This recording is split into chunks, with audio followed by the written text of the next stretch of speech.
Ko'pchilik yaxshimsizlar, meni hozir Turat qavuni bo'lsa, 1000 yillik tarixga, dunyodagi 4 jon madaniyat bir birlashgan, Ko'ksan qadimiy davlat bo'lgan Kucha shahri.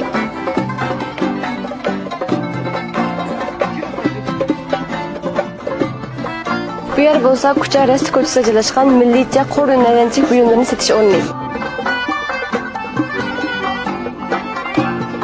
Qo'limdagisi Kuchaning danglik tog'a supini. Kucha bo'lsa Shinjondagi eng chong yerlik tog'a supi ishlab chiqarilgan joy. Bu bo'lsa har qaysi joylarda danglik Kucha cho'nini. Uningdan siz Kuchaning kunjut non, to'qash non, sut non, girdi non qatorliq 10 xildan ortiq non turlari bor.